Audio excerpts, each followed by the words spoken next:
Right. Hello. How is everybody doing? How's things? How's life? How's the universe? How's your week been? What's everybody been up to this week? How are we all doing? How's things?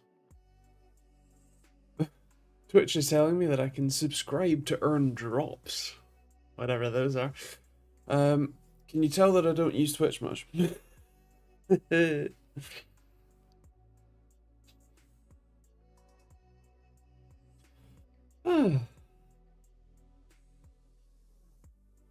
getting a million notifications. Nice. Hello, Simon. How you doing, man? How's things? How's the PC? Did Mike get a cooler sent to you? I haven't followed up. I've been dying. What's new? Big Cloak, hello. How you doing? Hello, Jim. How's things? Weirdly, YouTube is showing me, like, your usernames rather than the usual username that I would normally see. Is that because it's in top chat? No, live chat's doing the same thing. Interesting. Weird change.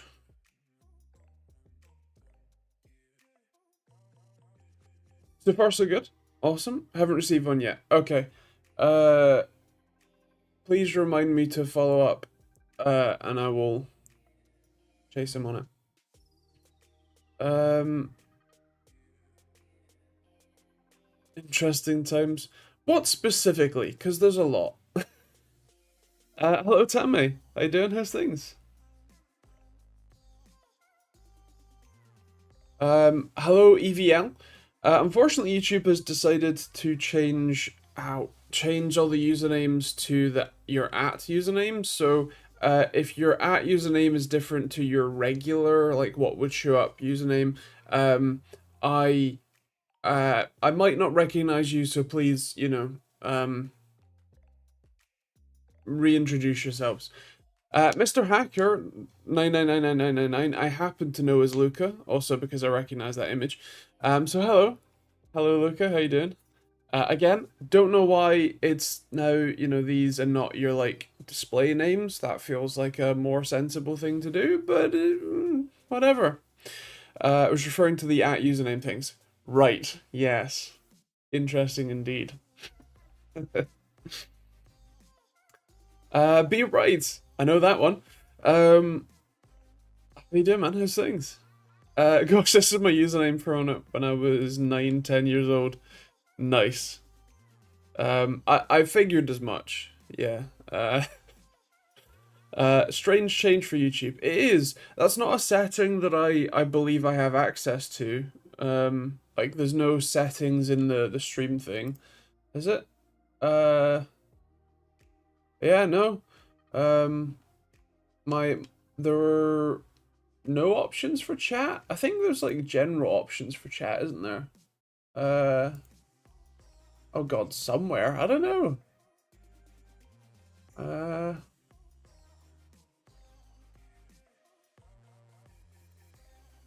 Yeah, no idea. Quick tech support question. Any reason for a wireless keyboard connected to a laptop to randomly turn off as I keep pressing the button? Well, the immediate thing is loss of signal or battery. Loss of signal, it depends on how far away you are from the receiver and like angles and stuff. Do I have? I don't know, somewhere.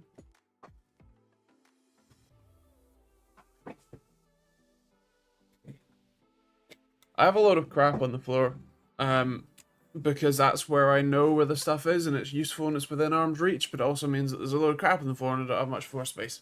Anyway, let me reposition and I'll explain. So this is an antenna. It's connected to a software-defined radio, RTL-SDR. These are really cool. Made a video about them a while ago. And you might think that like pointing an antenna, like you've got your you got your thing. If you point an antenna at something, you might like, you know, get better signal. The thing is that I'm going to shorten it down to make it usable. Antennas actually radiate outwards, so pointing it directly, like if you wanted a thing here, that's actually the weakest signal because it's like magnetic fields, so they come out kind of like that. So you'd actually want the thing to be like side on to it. The reason that I mention that is that your little dongles and like the antenna that's in your keyboard and stuff, the one that's in the keyboard is likely along the front edge. So as you go, you know, holding it towards the thing, that's kind of the ideal direction. But the little dongle, it can very much depend on what direction it's facing. That might be an issue. But the bigger one is probably the battery. That can very much, you know, play a role in the effectiveness. So if you find that it works a lot better when it's connected, even just charging via USB, even if it's not actually like running via USB, assuming that it has a USB port in general, those would be my two first points of call. That makes sense. Put it back where I found it. It's organized chaos, probably. I'm sitting right in front of the laptop.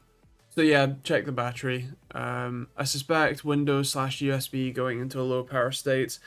That's quite, like, that's not something that I've experienced. Have a look in the power plan advanced settings, because there is settings for a whole load of sleep state stuff, but if you're actively using the keyboard, the system normally doesn't go into any sort of sleep state while you're actively using it. So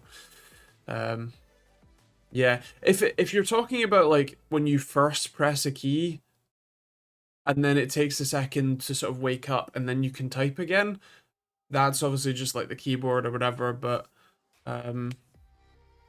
yeah, it's a new laptop and I'm running Azite, so it could be anything.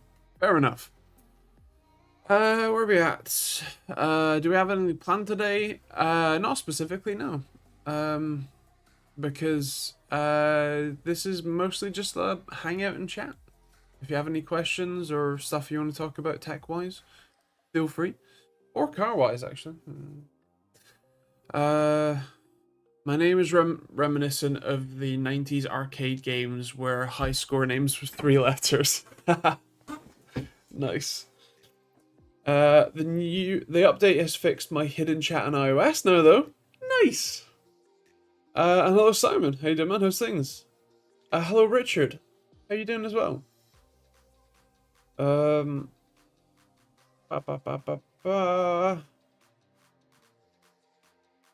Everything? Yeah. Have I built a car yet?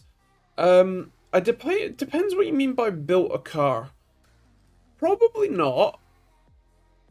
But I have rebuilt an engine. Like, cylinder head off, new head gasket, new... we had to... the 2.0 TDI from Audi VW Group.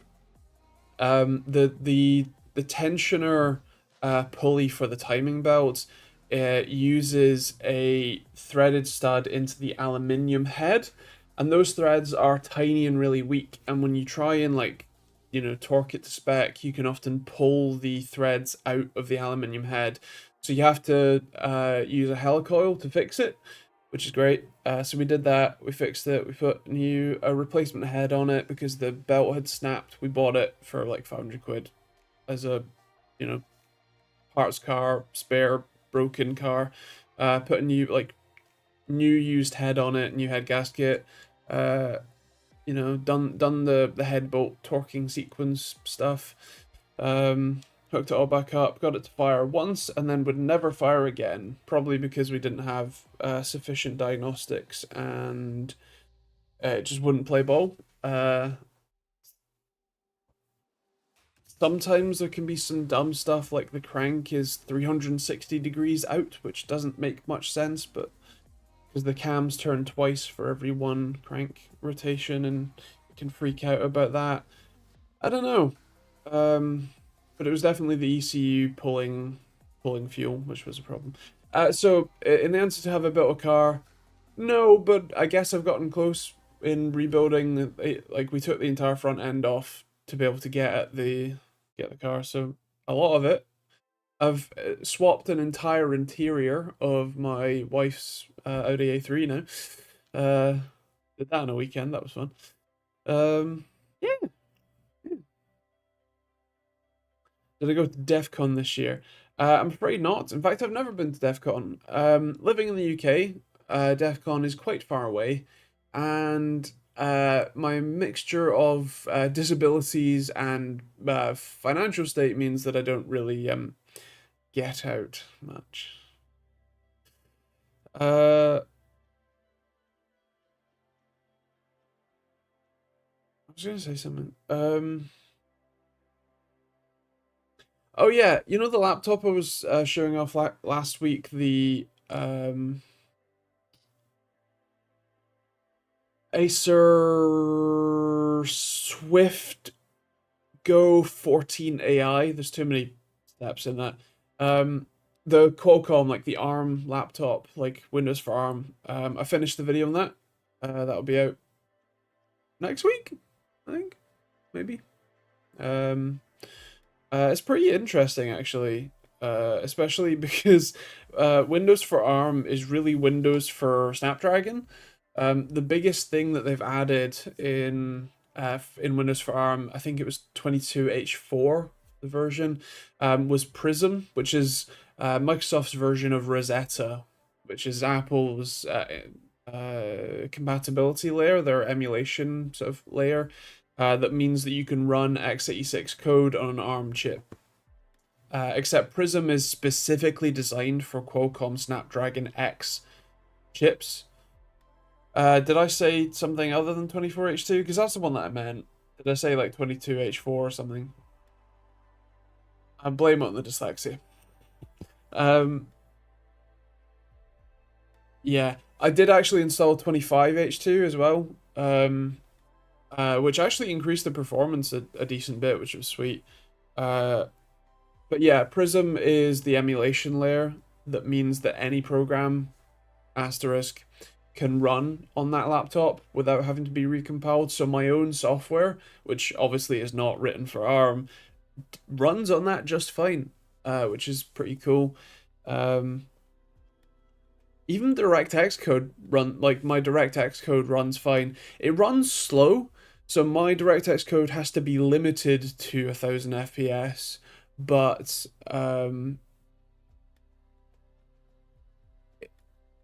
on that laptop running through Prism, it would it was running at like 600 FPS. So there is some overhead to it for sure. But the fact that it runs at all is really cool. You can like play games on it. Badly, but you can. Um I would guess that Prism would be very good at projecting unwanted bloatware into the emulated system. Yeah, kinda. Well, hold on.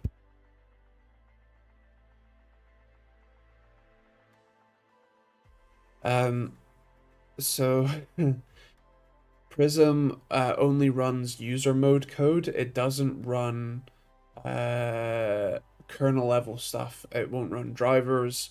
Um, so yeah, yes and no. Uh, isn't the NSA program snooping on every called Prism? Almost certainly. There can be more things than one, more softwares than one called Prism doing different things. Sorry, my eyes kind of falling apart. Uh, I've rebuilt more engines than I've had lunches. In my heyday, we used to rebuild around 3 units a day. Nice. I've been using Windows for ARM on my M2 MacBook for ages, and it's been fine. Can run obscure x86 car apps, no issues. Nice. I wouldn't trust myself with anything mechanical. I can dismantle anything quite competently, I might add, but assembling stuff is beyond me. Yeah, that's the dangerous one, isn't it? Um, I have been dismantling and remantling, dismantling and reassembling, um, since childhood. So yeah, leave the autism. Um, do they let you turn on developer mode? I heard Snapdragon doesn't like it when you try and unlock the bootloader. So I didn't try, because developer mode isn't something that Windows generally has. Like, Windows is just Windows. You can access all of the hardware and all of the software, uh, kind of as you want. Um, yeah. Um,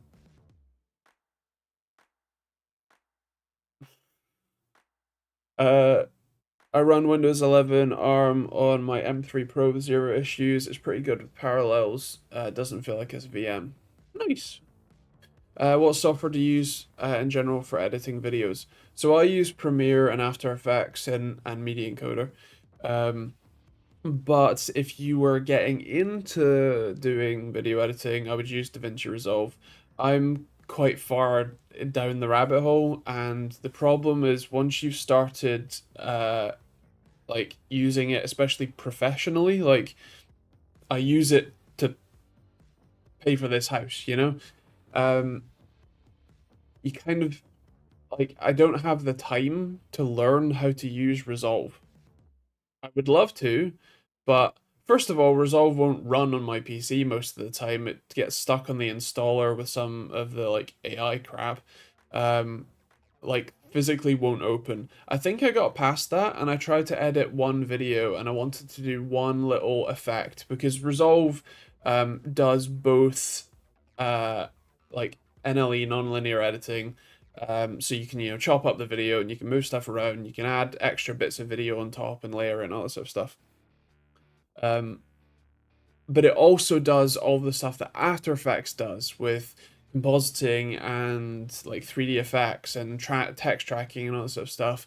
I think I just wanted to do one simple like shot with it, which was just like After Effects was broken because Adobe, and I wanted to what you call it? I wanted to just track some text on uh, add some text tracking, like camera tracking, put the text so that as the camera moves, the text moves with it. Um, and I did one bit of text first, and that was fine. But then I wanted to add a second bit of text, and the whole thing broke when I tried to like link it because it's a node-based editor. And I just I was done with it. I really needed the shot to be done already. I don't know why I chose that specific time. I guess because the thing was broken. So yeah, I would love to, but yeah. If you struggle to even get it running, it's hardly a recommendation. Partly that's because I have the full studio version. Partly I think there was a bug where it was trying to, yeah, do some sort of like AI stuff in one of the versions, but it's fixed now. Yeah, it. I'm a bit like my system is a bit of a special case. Uh, I'm very certain that it works fine for most people. So yeah, it's free if you're not paying for the studio one, and the studio like extra features version is like £200 one time compared to Adobe, which is like £600 a year. So highly recommend Resolve where you can. Um,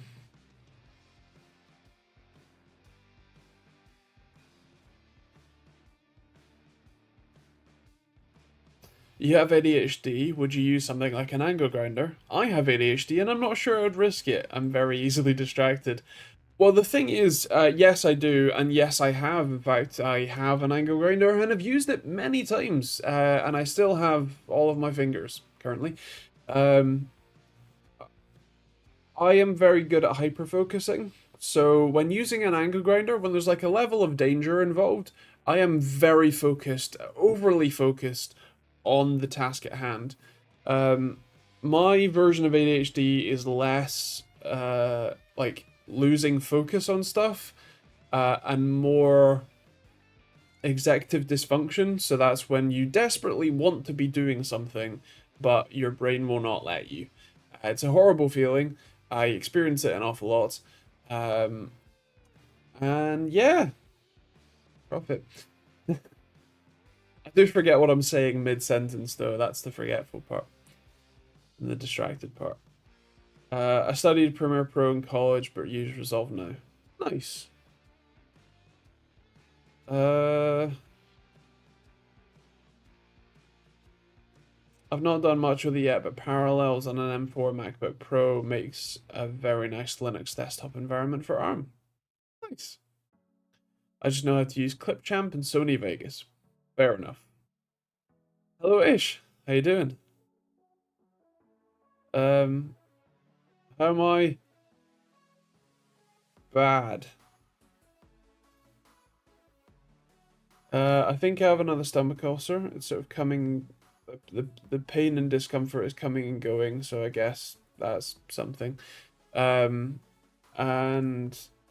yeah, I had a well, so the thing with ADHD is that the treatment for ADHD is stimulants, which seems counterintuitive. If you're hyperactive, why would stimulants help? But it's something brain chemistry. And my brain has forgotten what I was saying.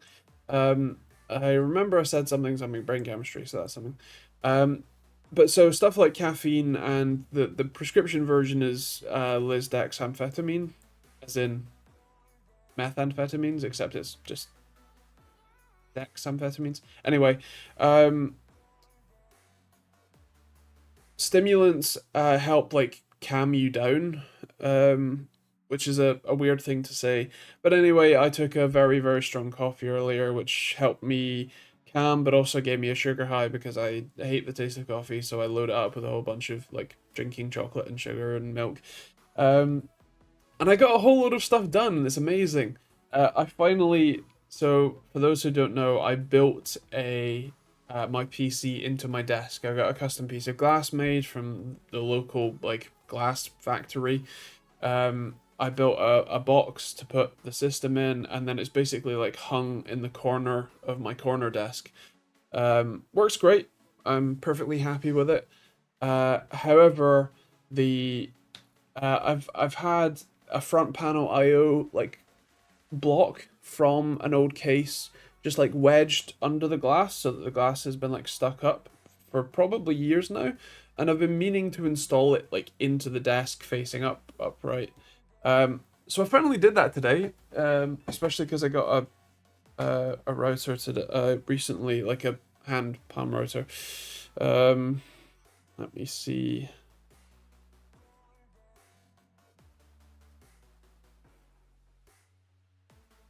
If I can. So there is now a whole bunch of ports sticking up out my desk. You can see the PC up there. So like my SD cards for my audio and video are now just down there. But that also means that I'm really very sore, especially in the shoulder department. I have to inject myself twice a month, every other week, and I messed it up on Monday by hitting a vein, and there's a bruise that is about 1 inch by 2 inches, like that size, on my thigh, and it hurt, and I felt awful, and I kind of still feel awful. My inhalers aren't working, and yeah, so yeah, I'm not good. I'm chugging along. A stimulant? You had me at cocaine, sir. That's not a prescribed one. But I guess if it helps. Um. What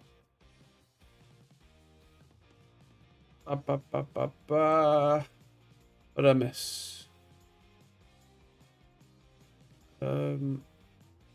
Sugar has been my choice of stimulant. I was completely off sugar, only fruits and dates allowed. I ate a cake today, and oh boy, I felt like I was 5 years old. Nice. Fair enough. Sugar was my only vice, as it were.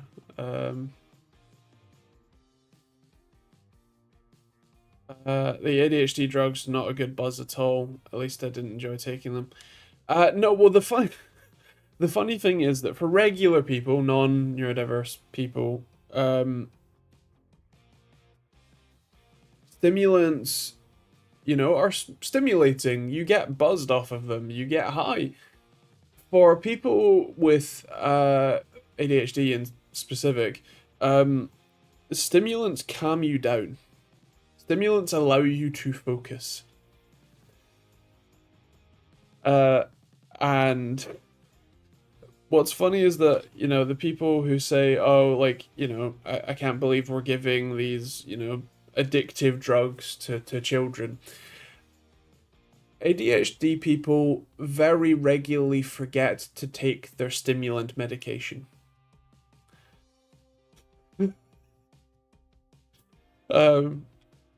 Like, you need a schedule to remember that shit.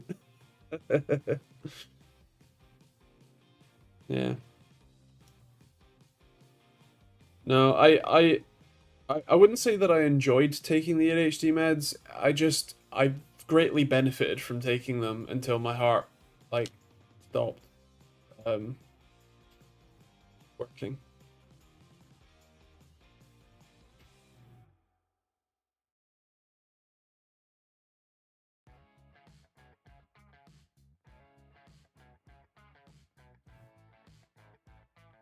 I think it'd be cool if you bring the comment we're discussing about it in the middle of the screen or where it can be displayed for context. If I had a team of people, that would be possible. Unfortunately, it's just me, so best we're gonna get, I'm afraid.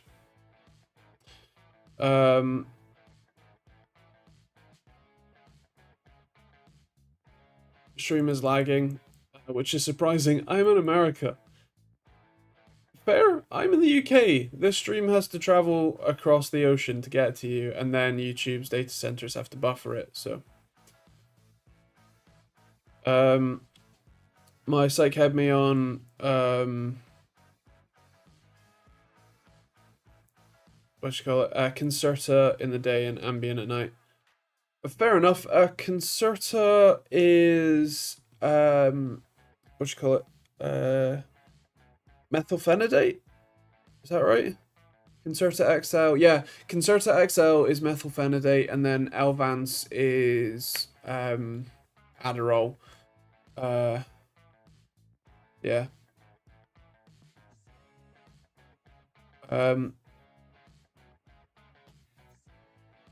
And no, this is Streamlabs OBS, so the best I can do is move this around.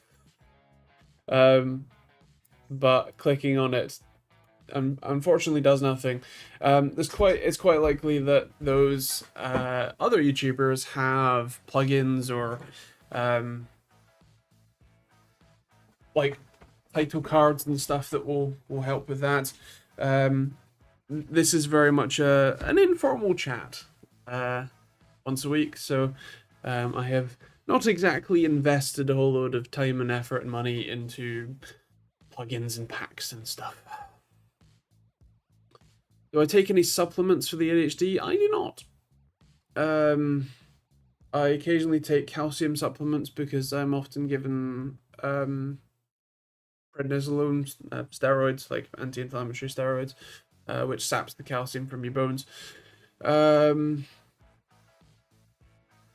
So yeah.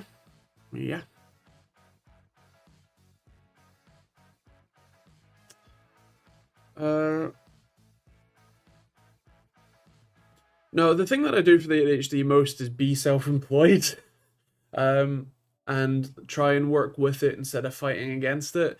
Instead of like hating myself for, not being able to do whatever it is that I should be doing at any given moment.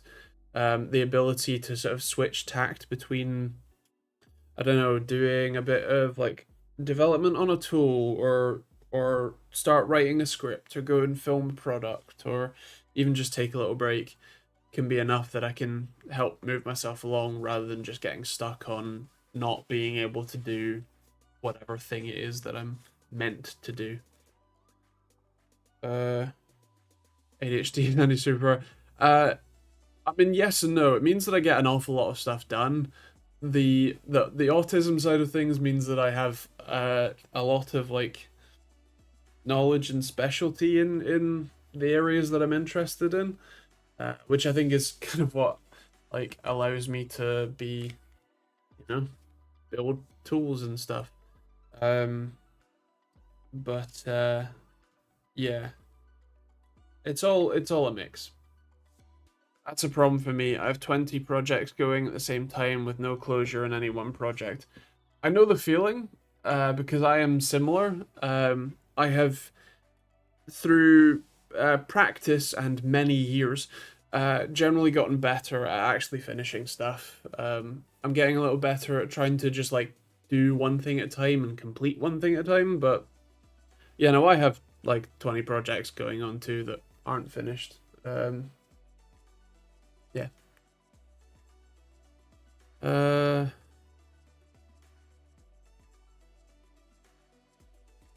Banners are normally pre-made ahead of the stream or have someone doing it for them. Yeah. Yeah, exactly. Yeah, trying to maintain a drug regime is a nightmare for me. I have what you call it?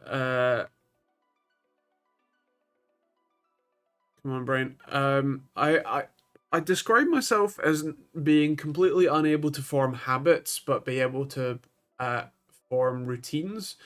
Routines are things that if you follow the right order, you will do things sort of automatically. But habits, as people have described them to me, like, you know, if you brush your teeth every day at the same sort of, you know, time, whatever, for a month or 2 months, then you just do that automatically now. Like, you just brush your teeth before you go to bed because that's the habit. Except for me, if you break the routine order, like if I go into the bedroom first before going to the bathroom, that can mean I don't brush the teeth because I've broken the routine. Um, like it, yeah. Um, so yeah, stuff like taking medication, if it's not built into a routine, it won't happen. No matter how many times I take it, if you break the order that I should do, like I have set for a routine, like my morning routine, yeah, I forget to take the drugs. Like I have a gel that I need to rub on myself every day. I've got to keep them in the fridge. So when I get up, I take the like little sachets that I have to do for my ulcerative colitis, and then I take the two gel sachets I need out of the fridge and I put them in my pocket. And then I will either make breakfast, like just some cereal, and then come through and put them on my desk so that I can see them. And then once I've like had breakfast, I'll, you know, put them on, put it on. But if I forget to take them out of my pocket, I found 6 hours later they're still in there, and then I go um, and then take them. So yeah,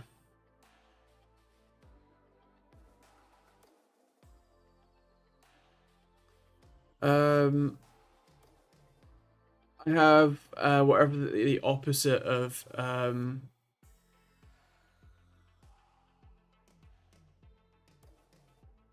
ADHD is. I'm constantly bored and distracted. I need to stop half-assing everything.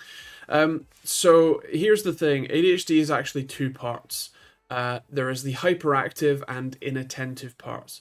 Hyperactive is what you probably think of when you think of ADD or ADHD. You know, but the attention deficit part of ADHD is still very prevalent. My wife is primarily the inattentive type, so that's being bored, being like unable to do stuff, feeling like you're half-assing everything.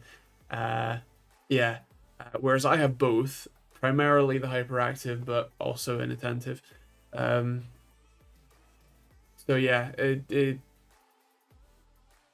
you likely, I mean, from what you've described, you could quite likely have ADHD. Just mostly the inattentive type rather than hyperactive.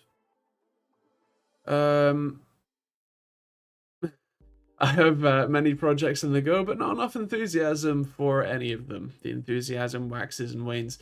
Yes, that is very common.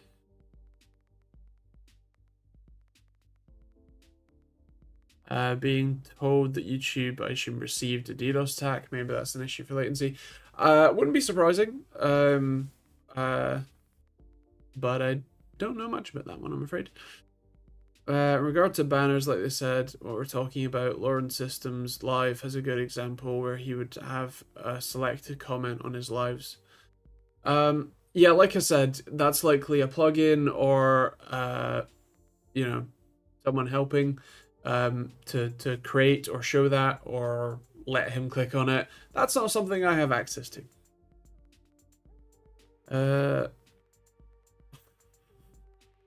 The problem with hyperfocus is sometimes you can focus on the wrong things. Yes. I stopped taking the medication because I just didn't like the feeling of being different. Fair enough. I have arse things, all the things unless I'm getting paid. Nice. I forget I own things unless I can see them. Yes. So that's the reason why I have a pile of crap on the floor is because that is where I can see it all and access it really easily. If I have to get up, walk around the other side of this shelf, and then like pick it up, it doesn't exist for me anymore. Like stuff that gets put in a box or in a bag, we call them boxes of dooms, or a bag of doom. That thing ceases to exist. And the whole like when you're like trying to tidy and declutter, the whole idea of like, you know, if you haven't touched this in 3 or 6 months or a year or whatever, then clearly you don't care about it. Clearly it's not useful. Clearly you should get rid of it. Except most of the time when you're going through all that stuff and you find something you haven't touched in 3 years and you're like, that's where that was. Yeah. Listening to this, I feel like I have something. If you're in this chat, you have something. We tend to get along. I have a shed full of stuff, I can't remember what. Same. There's like some stuff that I know where I last put it. Although someone else tidies up. Oh, the worst. The problem with Boxes of Doom is if you dig into it for something else, you get distracted for 2 days. Yeah. Sorry, I have a little like paper cut on my pinky and it hurts. Went to a store yesterday and saw an AI robot arm for chess. Okay, I don't really know why you would want that, but fair enough. Actually, speaking of being on the spectrum, I dug out my mum's copy of The Ultimate Book.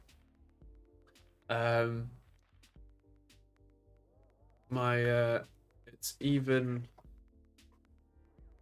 like University of Stirling. But yeah, I've been reading all about C. The original book, 1978. Yeah.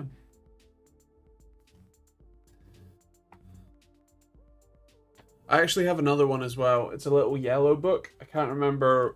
It's another book about C, but I can't remember what it's called. It's upstairs. So. Yeah. I've been reading through. Not because I particularly care about C. I mean, it's interesting to know, but for practice of another kind. Did you grow up with the Usborne basic programming books? I'm afraid I didn't. My mother, who owned that book and the other C book, passed away when I was 2, I think. and those are the only two programming related books that I have, and I've only just started properly reading them basically. So yeah. Uh, when you say do you like dummies, do you mean the For Dummies series of books? In which case, I don't think I've ever read one. I've seen them quite a few, but yeah.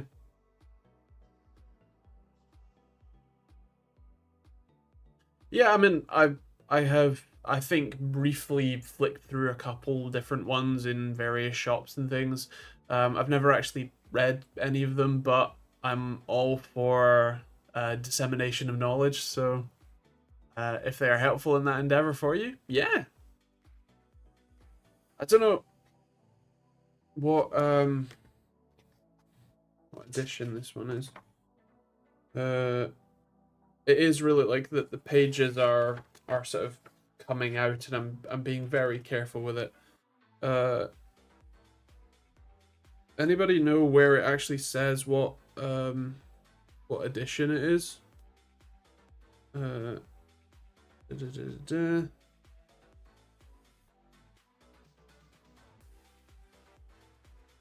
It says copyright 1978, Bell Labs or Bell Telephone Laboratories specifically. Page 2.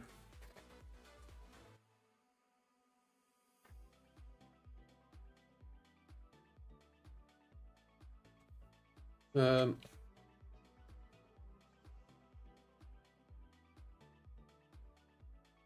well, the actual second page is there. So I don't know what these two numbers mean, but it's copyright 1978. Yeah. I don't know. The copyright page, but only from the second edition onwards. Well, then I guess this is a first edition. um, yeah, I guess this is first edition, unless I missed something.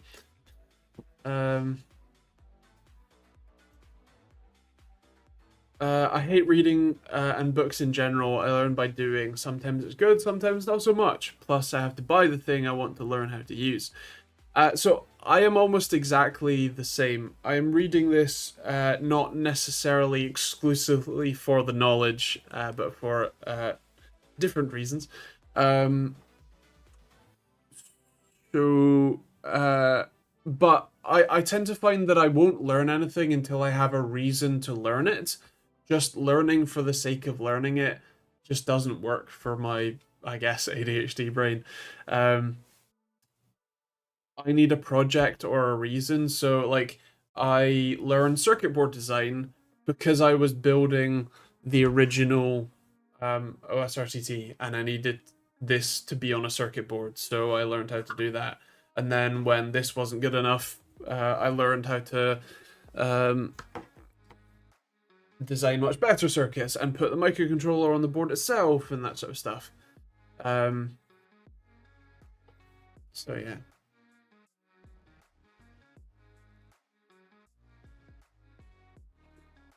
I'm pretty sure the 25 and 24 are reprints. They remove a number each print run, so that looks like the 23rd run of the first edition.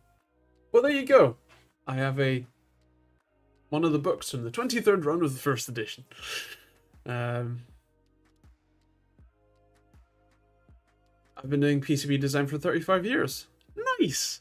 That's awesome. I've been doing it a lot more recently. I mean, I think this is my like funkiest PCB design of late.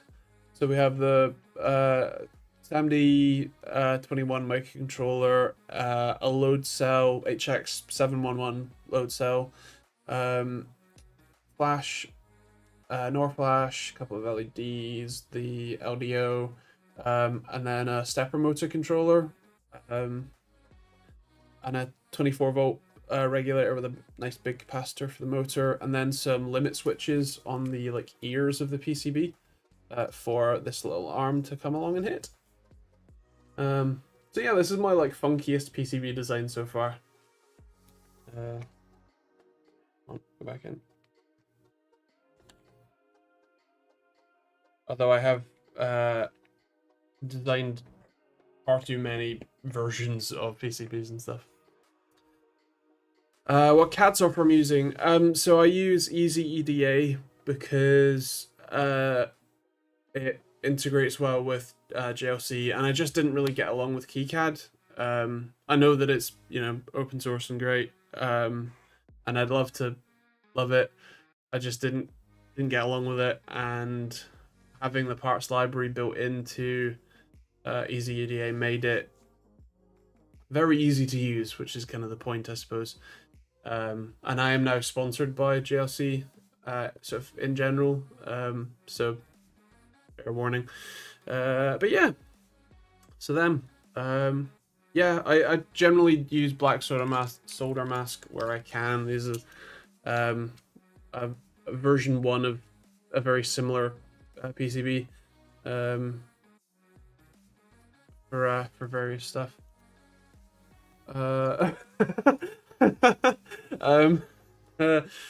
Tammy was just dismantling the keyboard, searching for the battery, and now I don't know how to put it back together. So first of all, small hint, when you are taking stuff apart, it's a really good idea to take pictures.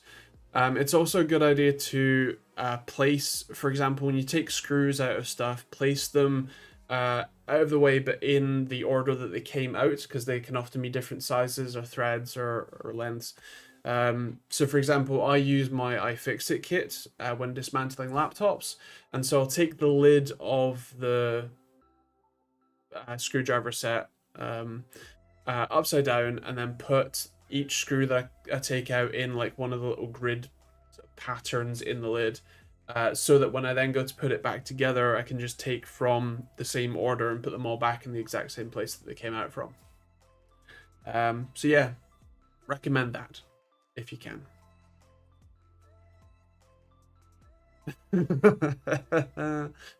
Tammy, did it have a USB port? Like, does your keyboard have a USB port, or does it have like AA batteries or whatever?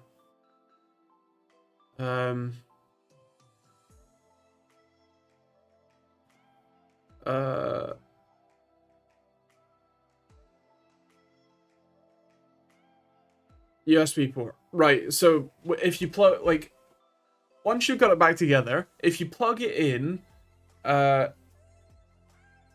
even to like a battery bank, does it then work better? Or does it still have the same issue? Because then that will help you isolate whether it is a power issue or whether it is a connection issue. Or a system issue, I guess. Yeah.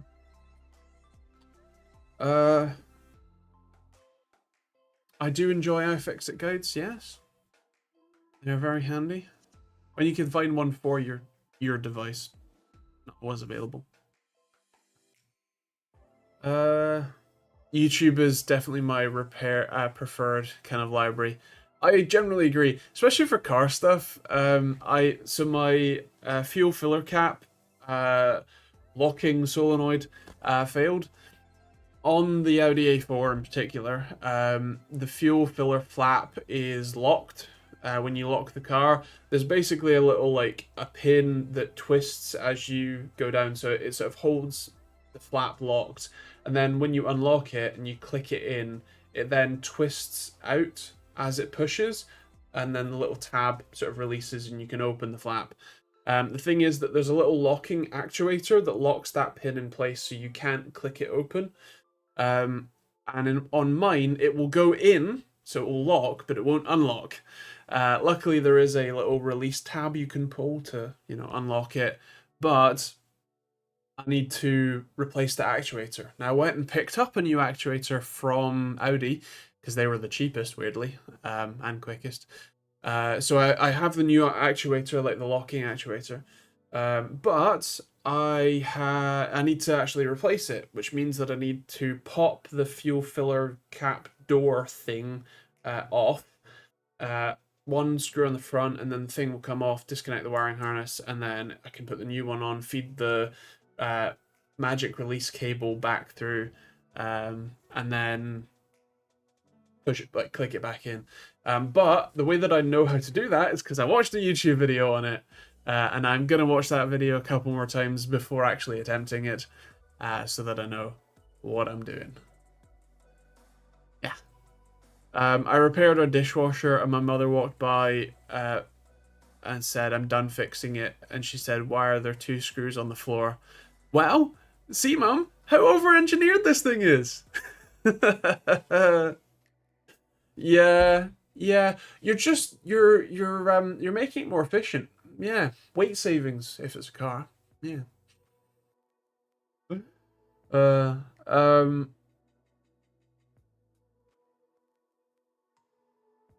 it was the washing machine for me. I ended up with a live wire inside the drum, resulting in a little shock for the solenoid. Fun times. Oh dear. Uh, um, it's easier to go to YouTube to learn so many things. Of course, as the AI slop increases, the value of it will decrease. But for now, it's good. I agree. My favorite way to fix things is pray it's still under warranty, give it to them to fix. Failing that, the dollars to fix it versus buying new. Uh, Fair. I am someone who does not like to throw anything away if I can fix it or help it. And I uh, like fixing things. I like tinkering. I like understanding how stuff works. And so yeah, if I can fix it, I will.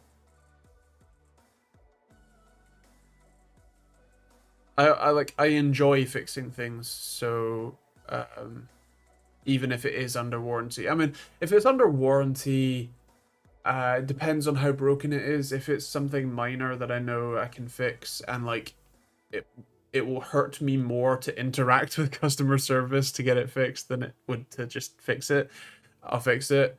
Um, but yeah, each to their own.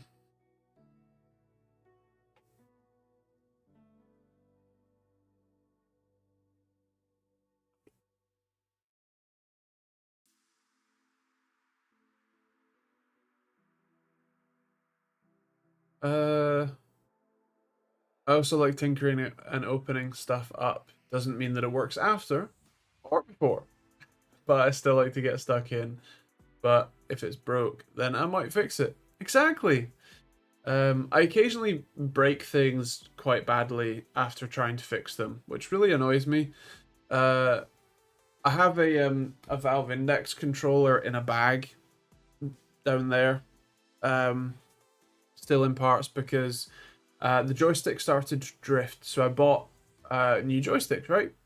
Problem is, I tried to desolder them, and it was such a pain in the ass that I it didn't go well. Let's say.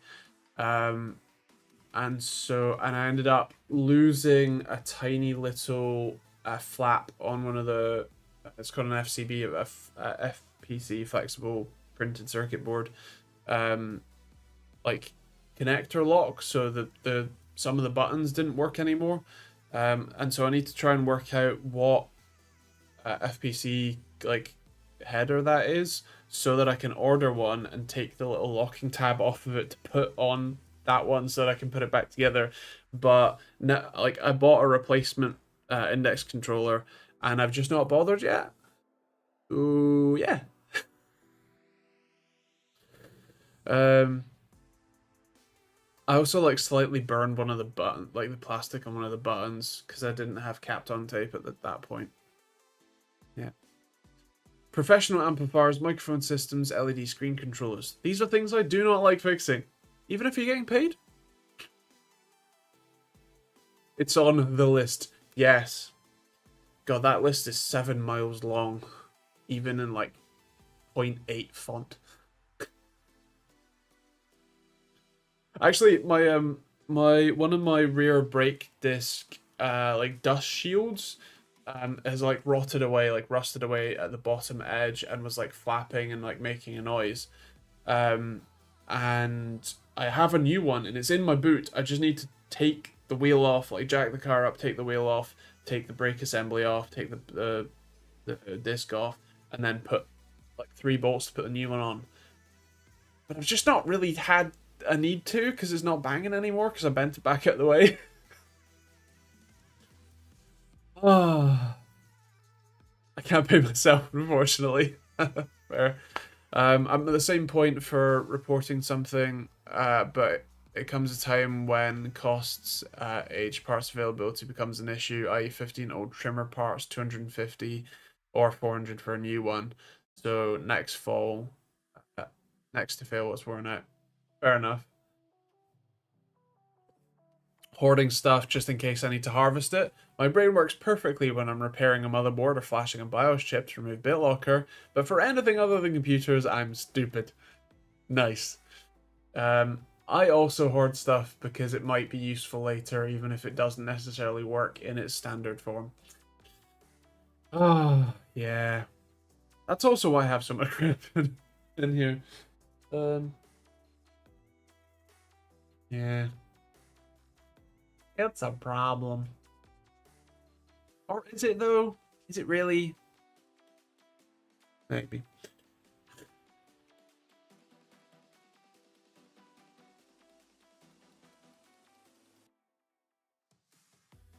I'll harvest items and hoard them for future projects. Yes. Because you never know what it's going to be useful, and like, if you have the stuff available, then it means that you're able to do more stuff. Like, you have an idea, hey, I want to make this thing. If you have to wait like 6 months for parts to arrive from China, you're not going to do the thing, or you're going to buy them and then forget about it, and then all the enthusiasm goes away. But if you have the stuff in-house already, sort of in inventory, great, you can get at it.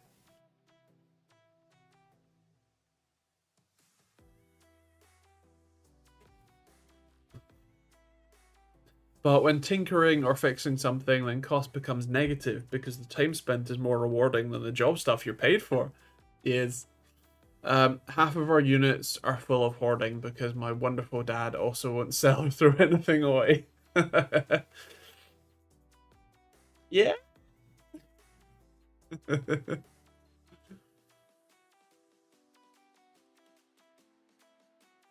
don't think I'm that bad.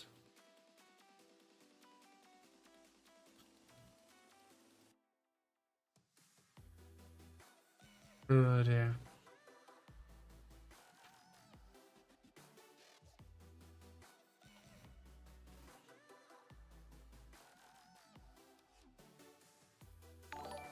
Oh. Thank you. My hoarding space is limited. My hoarding is limited by the space I can fit stuff in. Yeah, same. I have made plenty of decisions where I desperately like want a new tool or thing, and then I've had to go, okay, but where would we put it? We have elastic walls in our units, apparently. Oh, yeah, I also know that feeling. This room couldn't possibly store more stuff. Here's a new thing. Oh, it can go over there.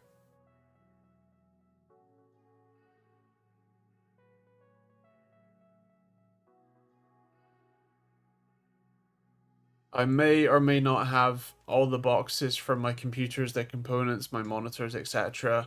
It's in a stack in one corner. Or it might not be. Yeah, I have most of the boxes from all of the tech, which is a problem because even if I'm like using the tech, like obviously I don't need the box for it, but I need the box for it, so yeah.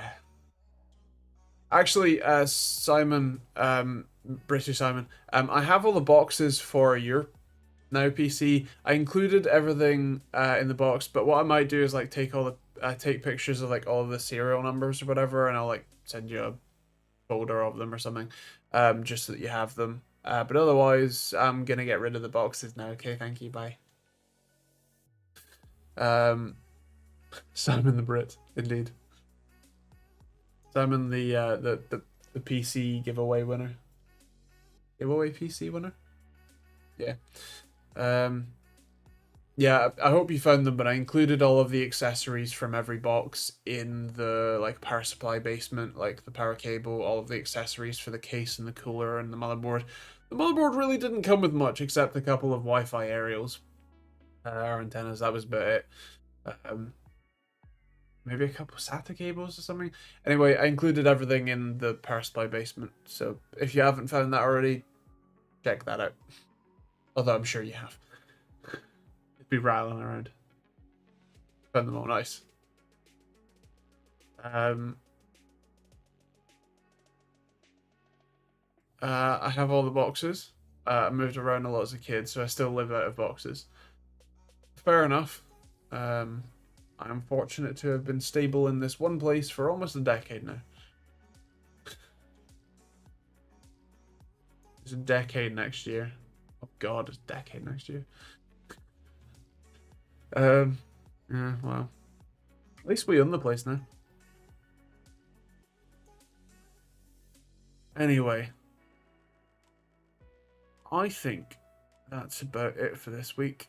I hope you all have a wonderful rest of your day. If it's down under. Um, if the wife said we're moving and have a panic attack, I agree. Yeah, have a wonderful day and week. Obviously, videos tomorrow and Monday as usual, and stream next week. And yeah, otherwise, kind of it. Hope you all have a wonderful week. Stay safe, have fun. Yeah, I'll see you all next week. Bye.